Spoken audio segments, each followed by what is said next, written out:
हाय लोगोफोर नोंथांमोनखौ आरोबाव आंनि बे गुबुन मोनसे गोदान भिडिअ'आवहाय बरायहरनाय थाबाय स' नोंथांमोननिसिम आसा खालामो भिडिअ'खौ जागायनायनिफ्राय जोबजासिम नायलांगोन होननानै। एक्चुअली नोंथांमोनाथ' भिडिअ'नि टाइटेल एबा थाम्बनेइल नायनानै मोनथिखाबाय जानांगौ दिनै आं मा भिडिअ'नि सायावहाय आपडेटखौ लानानै फैदों। स' लोगोफोर जोंहा बेबायदिनो माखासे फैनो गोनां आबुं मिउजिक भिडिअ' आरो आबुं बर' सावथुननि सोमोन्दै मिथिबाय थानो थाखाय नोंथांमोनहा गिबियावनो आंनि गोदान चेनेलखौ साबस्क्राइब खालामना लाबानो जाबाय दे लोगोफोर, जाहाथे आंनि गोदान भिडिअ'नि नटिफिकेशनफोरखौ नोंथांमोना थाबैनो मोनहैयो दे लोगोफोर।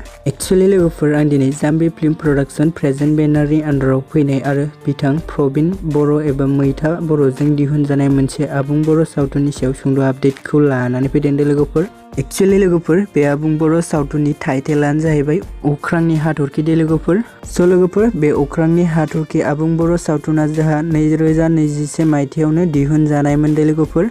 एक्चुअली नोंथांमोन बे आबुं बर' सावथुनखौ अबे चेनेलाव आपल'ड खालामदों होननानै बुङोब्ला स' लोगोफोर बे आबुं बर' सावथुननि पार्ट 1 भिडिअ'खौ जोंहा जेबि फिल्म प्रडाक्शन बेनाराव आपल'ड खालामनाय जाबाय दे लोगोफोर। स' लोगोफोर जाय बिथांमोना दासिमबो अख्रां नि हाथरखि आबुं बर' सावथुननि पार्ट 1 भिडिअ'खौ नायाखै अब्ला आंनि चेनेलनि गेजेरजों नायहैदो दे लोगोफोर। एक्चुअली नोंथांमोन बे भिडिअ'नि लिंकखौ आं डिसक्रिपसनाव होनानै होदों दे लोगोफोर, नोंथांमोना चेक खालामहैबानो जाबाय दे। स' लोगोफोर जों बे आबुं बर' सावथुनाव गुबैयै बर'फोरनि फाव खालामनायखौ नुनो मोन्दोंमोन। नेरसोन, लीना, थाख्लाय, रुबुल, जेसुस आरो प्रबिन दे लोगोफोर। आरो लोगोफोर बिथांमोनजों लोगोसे जों बेयाव गोबां फाव खालामनायखौबो नुनो मोनबावदोंमोन दे लोगोफोर। स' नोंथांमोन बिथांमोननि मुंखौ आं बेयाव मख'लायला दे लोगोफोर। एक्चुअली लोगोफोर अख्रां नि हाथरखि आबुं बर' सावथुननि स्ट'रि एन्ड स्क्रिप्टखौ होदोंमोन गोजोन बर' दे लोगोफोर।